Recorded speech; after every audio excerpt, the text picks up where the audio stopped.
I don't use a ton of asteroids in my readings, but I love to work with Ceres. Ceres represents a type of nurturing that we crave from the adults in our lives when we're children, and a type of nurturing that we aspire to provide to others when we're grown-ups.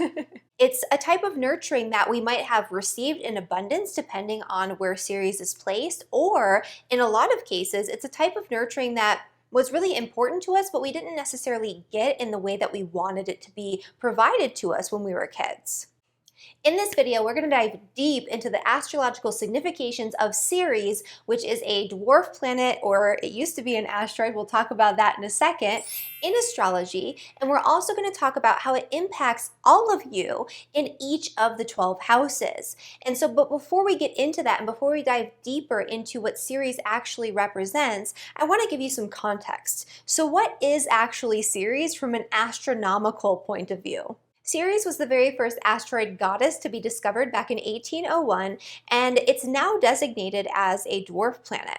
The first Ceres ephemeris was not published until 1973, and so even though we knew Ceres existed back in 1801, back before we even discovered Neptune, we didn't actually have any significant astrological research done to look at what Ceres actually represents in the birth chart until 1973. And so that means that when it comes to Ceres, we know very little actually about how it works in practice. And when it comes to all of the asteroids, especially all of the newly discovered ones that some people like to clutter their birth charts with, we really don't have a lot of information to go off of from direct actual experience in working with these asteroids, these dwarf planets, these extraplanetary bodies in the birth chart. But because Ceres was the first to be discovered, even though there was this delay in getting the ephemeris out, we do know a little bit more about what this actually represents in the birth chart. And because Ceres is so large, it's actually the largest object in the asteroid belt. Ceres actually represents 25% of the entire mass of all of the objects in the asteroid belt. So Ceres is a big dwarf planet. It's not as big as Pluto, but it's huge. So it does actually have a significant, or a more significant impact, I should say, than a lot of these other asteroids and things that people are putting in the birth charts these days. And so it's also believed by many astrologers that when a new planetary body is discovered in our solar system, it represents some sort of major shift in our collective consciousness, a major shift in our paradigm, a major shift in our worldview or in our society. And so you can see that pretty readily and easily when it comes to the discovery of Uranus, which had to do with the Industrial Revolution, Neptune, which had to do with the spiritualism revolution. It had to do with the advent of film and photography, which really changed our perception of reality in a big way. And Pluto, which happened to be discovered around the time of the development of atomic weaponry, the atomic bomb. So that changed our perspective around death, right? Because all of a sudden we had this thing that could destroy pretty much all life, right? And that was not there before. So when we have these big discoveries of planets, you see big shifts in the collective psyche, big shifts in what's going on in our paradigm as a human race. But when it comes to the dwarf planets, the asteroids, they're smaller shifts, right? But around this time in the 1800s, we started discovering these asteroids. And all of these asteroids were named after goddesses. They were named after female deities as opposed to males. And so Demetra George, in her book Asteroid Goddesses, which I highly, highly, highly recommend, she is kind of the queen of asteroids. And so if you want to learn about especially the original asteroids, that's a really good resource, and it's really solid. A lot of what she says in there works in practice. But one of the things that she talks about is that these goddess asteroids being discovered represented a shift around our consciousness, around femininity and women's roles in society that came on gradually and continued to develop throughout the 1800s and 1900s as well. And I mean, it does kind of make sense that that could be the case. And so I just wanted to throw that out there as an additional piece of insight, an additional piece of information around Ceres and the asteroid goddesses. So as I mentioned at the start of this video, the influence of Ceres is all about nurturing. Ceres represents a type of nurturing that we either received or didn't receive at all in our early childhood that is somehow prevalent to us in our consciousness, in our psychology. It's something that we wanted and that we craved, but typically we didn't get it or we didn't get it fully. Even when Ceres is really positively placed, there tends to be something that was a little bit off or missing, or that wasn't quite exactly as we pictured it or as we would have wanted it to be when it comes to that specific type of nurturing that Ceres represents in our individual birth charts, which has to do with Ceres placement in the houses, in the signs, and of course aspects from other planets to Ceres.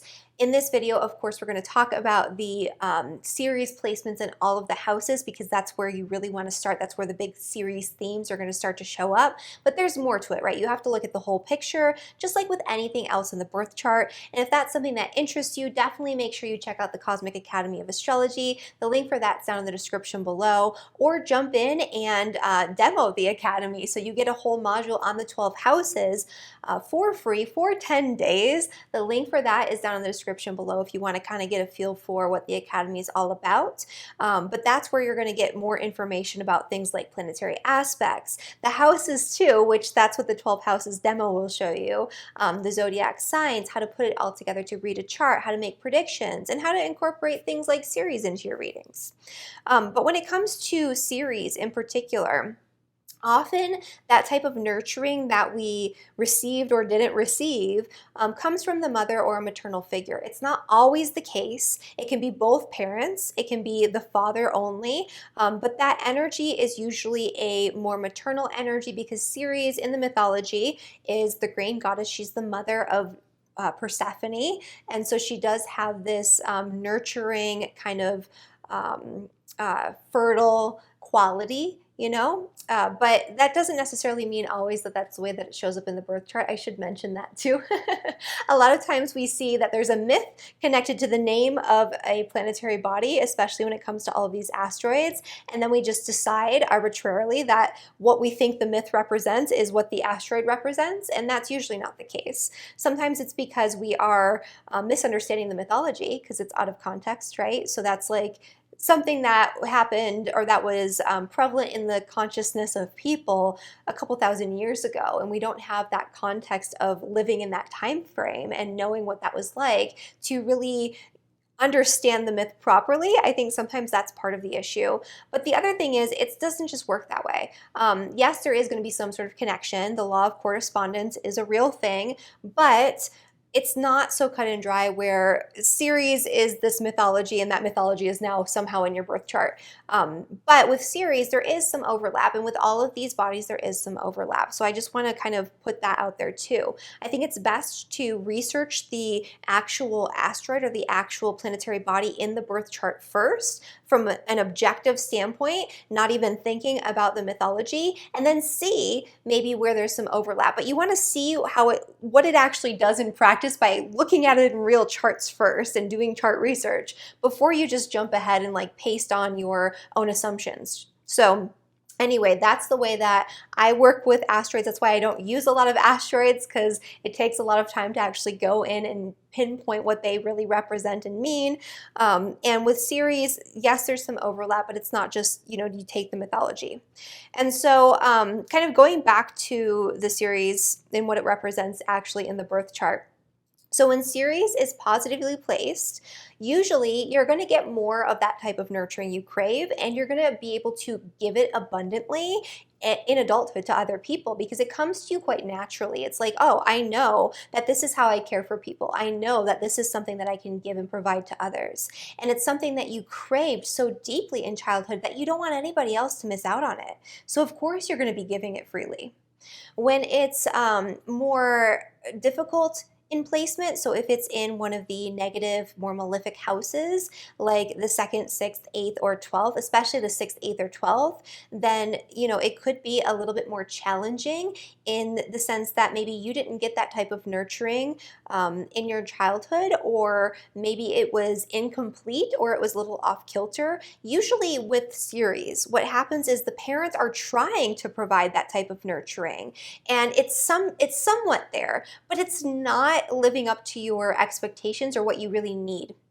And so in those placements, or if Ceres is in like a square, or if it's in some sort of alignment, maybe with a malefic energy like Mars or Saturn, when it's placed in a way that's difficult, that energy around that type of nurturing is difficult. It's like, I didn't get that, and oh my goodness, that was really rough.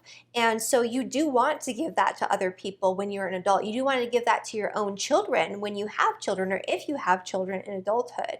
However, it's much more of a challenge for people who have a challenged Ceres to actually provide that in practice, because they didn't have anything to model that after. It's like, I know I wanted this, and I have this idealistic version of how this should have gone in my head when I was a kid, but how do I take that and make it in reality? How do I take that and give that to this child? How do I take that and give that to my partner? How do I take that and give that to these people that I care for? And it's a little bit harder. You have to work harder at it, and you're not going to get it right either. So that's where it kind of, it's that thing like where you kind of become your parents. You do it a little bit better because you learn from, what you experienced. However, it's still not going to come as easily to you. And so that's something that you kind of need to make note of as well. So where is Ceres in your birth chart? Is it placed in a way that's really positive and expansive and easy? Or is it placed in a way that's a little bit more challenging and restricted, where that type of nurturing was restricted and you want to give it, but it's hard for you? Finally, I just want to make note of the fact that in medical astrology, Ceres is often connected to food. It's especially connected to food sensitivities. You'll see a lot of really challenged Ceres placements with people who have intolerances to dairy, to gluten, to grains, to other certain foods. Usually, if it's a really true allergy or a really bad sensitivity, there are going to be other markers in the birth chart. But for the low-level sensitivities that so many people have these days, because our food is so heavily manipulated and processed, and it just doesn't resemble food very much anymore, for those types of sensitivities, you'll see a lot of times an afflicted Ceres. The other thing in medical astrology you might see with Ceres is eating disorders. So Ceres, in certain combinations with certain planets, if there are additional markers and patterns that are associated with eating disorders in the birth chart, can sometimes show up in the charts of people who have suffered from eating disorders. And so Ceres does have this connection to food in medical astrology in the birth chart, in addition to having this connection to this nurturing principle. All right, so the moment you've all been waiting for, let's get into the energy of Ceres in each of the 12 houses in the birth chart. With Ceres in the first house, the type of nurturing that you craved in childhood was likely being front and center, being the center of your parents' attention, the apple of their eye, being recognized and supported for your unique talents and gifts, for being uniquely you, for being that special version of who you truly are. And as an adult, people who have Ceres in the first house tend to be really incredible nurturers, because it is a part of who you are. And so not only did you crave this more direct nurturing, this recognition also maybe for your nurturing abilities, for your ability to be caring and compassionate and supportive to others, but when you're an adult, you have this ability to nurture others in a very deep and profound way. You are a nurturer. This energy shows up almost as if you have a little bit of Taurus or a little bit of Cancer in you, even if you don't. It's an energy where you want to care for other people, and where people feel supported just by being in your presence. You are a natural caregiver, and you are very good at putting people at ease and making sure that they feel like they are the center of your attention and the apple of your eye. People who don't know you will still feel like you really care about them, because you do. You want to provide that for them. When somebody is in front of you, when you're engaging with someone, they are the center of your attention, and you are looking out for their unique attributes, their special gifts and abilities, so you can nurture that through your language, through the way that you support them. And so that's a really beautiful thing. People with Ceres in the first house have a unique ability to make every single person that they come in contact to feel safe, special, and cared for. With Ceres in the second house, you craved nurturing in the form of gifts, financial security, material support. And maybe you got that, maybe you didn't. It really depends on how your Ceres is placed. It could be that you craved it and there was never enough and there wasn't enough security, even though your parents tried very hard to provide that for you. Or it could be that you have Ceres in the second house, and the way that your parents were able to nurture you is by providing you with the material things that you wanted and needed. And so it really depends on how Ceres shows up when it comes to the planetary aspects. But what it boils down to is what you wanted in order to feel supported, in order to feel cared for. The nurturing that you craved in childhood was a more material type of nurturing, where you wanted your material needs met and met really well, and you were hoping for gifts and things that showed that you were cared for in a material way. And in adulthood, people who have Ceres in the second house tend to be very generous, because the way that they nurture other people is through providing them with the things that they need, providing safety and security through finances, through gifts, through actually giving somebody something that they require in order to survive and thrive. And you'll see people with Ceres in the second house doing that. They'll be the person that will show up when their family member is struggling financially, and they'll provide some money, not as a loan, but as a gift. They'll be the person that will show up even if they don't have any money. They'll give, to charities. They'll make food for their neighbor when their neighbor is going through a hard time. They'll do something material to actually help support somebody with a physical object or a physical thing that meets their needs. With Ceres in the third house, children often crave just to be listened to, just to communicate openly with their parents, to have that form of nurturing. Also, nurturing in the form of direct instruction, of education, of sharing knowledge and wisdom and information in some way. That's something that Ceres in the third house people crave, and also can give to other people in adulthood, can give to their children in adulthood. You have this unique ability with Ceres in the third house to make everyone feel like you are deeply listening to them and they feel supported in sharing with you.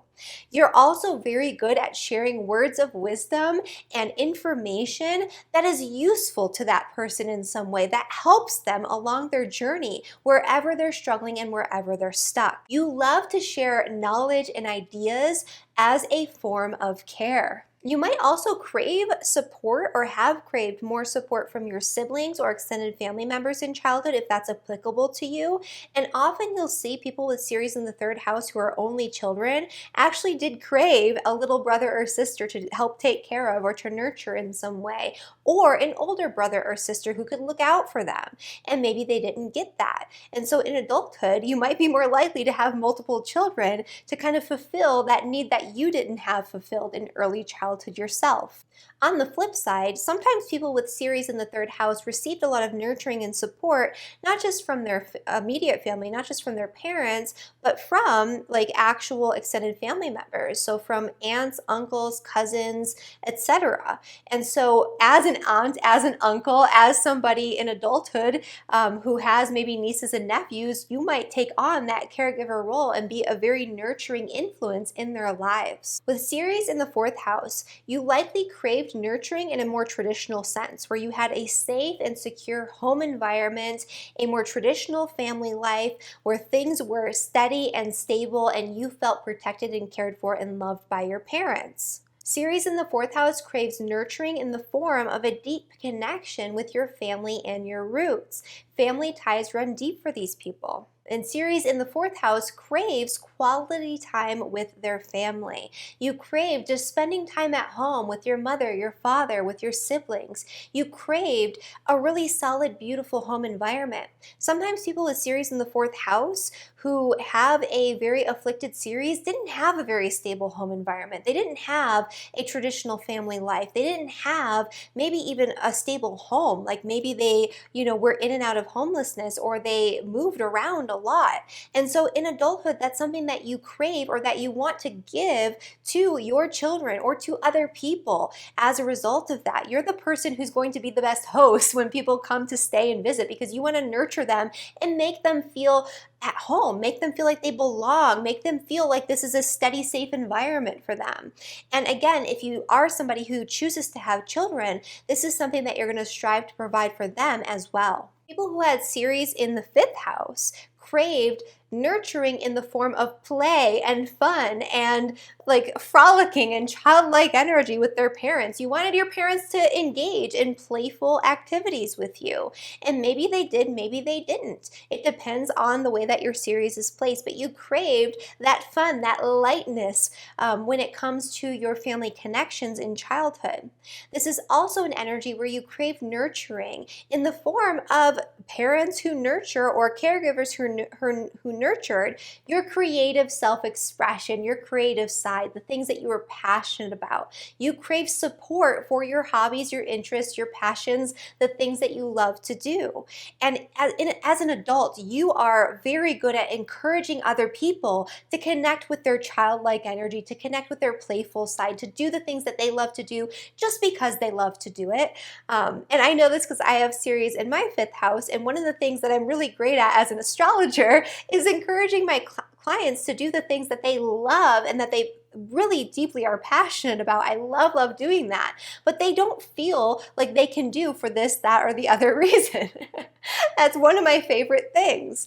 And also, again, that playful energy. So as an adult, if you are somebody who chooses to have children, you're going to be very engaged with play and, frolicking and having fun and encouraging their creativity, because you want to encourage them to experience and express joy, because that's what you wanted in your childhood. If you got it or not, that's what you crave to receive. Ceres in the 6th house represents a form of nurturing through caring for one's health and physical body. And so that could have been something that you craved a little bit more in childhood, or maybe you needed a little bit more in childhood, but you didn't receive. It could also be that you were sick a lot and your parents weren't always able to stay home to take care of you. So you were left with a sitter, or you were left with an aunt or an uncle or, a grandmother or something like that. So you got that nurturing, but you didn't get it in the way that you wanted, right? Maybe you wanted mom to stay at home with you and to feed you soup. Maybe you wanted your father to do that as well, but that wasn't necessarily what you got. So maybe there was a lack of support there, or maybe there was an abundance of support there and you were doted on when you weren't feeling well. This also represents an energy of taking on the caregiver role. So in adulthood, you typically take on this energy of wanting to take care of other people's needs, making sure other people's basic day-to-day needs are met. Sometimes it can represent that you take on a caregiver role in a very literal like medical setting, or that you take on a caregiver role for somebody who has health issues in your family or in your environment. This is also an energy where maybe you craved nurturing in the form of a pet. Maybe you really wanted an animal in early childhood, but you didn't get it. Or maybe you had a lot of pets and that was something that you really loved and that your parents kind of indulged in you with.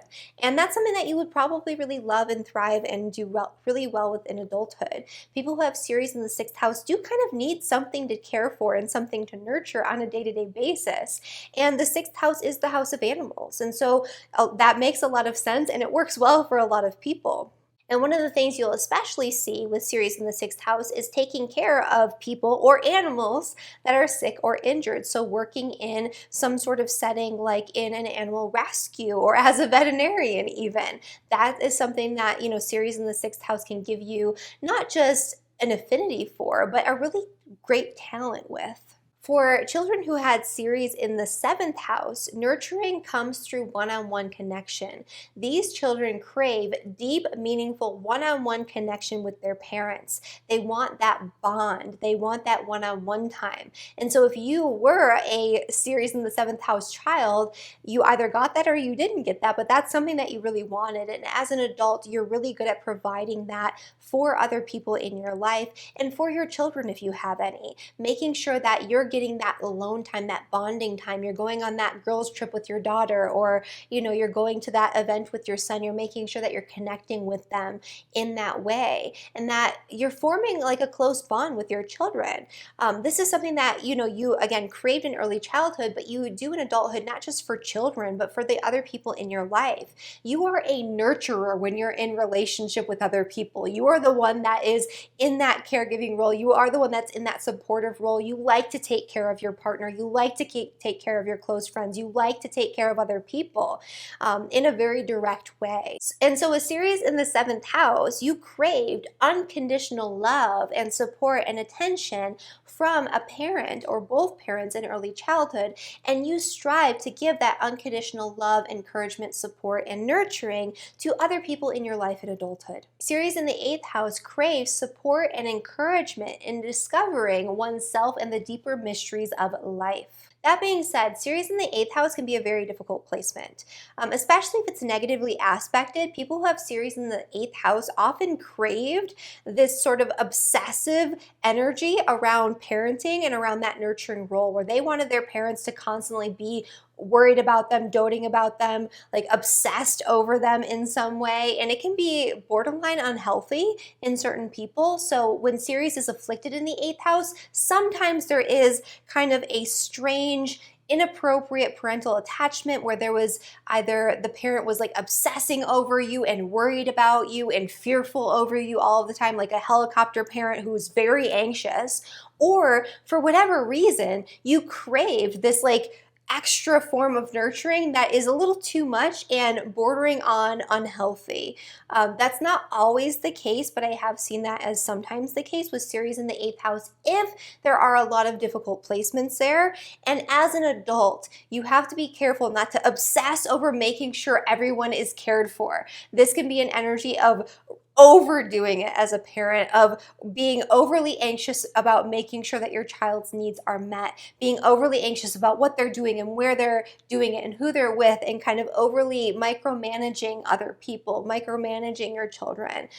That can be an issue sometimes with Ceres in the 8th house. In positive placement, Ceres in the 8th house can make you a really nurturing, wonderful counselor. It can also help you to help other people on that psychological and emotional level, especially on the psychological level. You can help people to understand their issues much more deeply, much more fully, to understand themselves much more deeply and much more fully, because that is a type of nurturing that you craved and that you sought out early on and that you wish to give to other people. So people who have this placement are wonderful healers, especially in the area of psychological healing.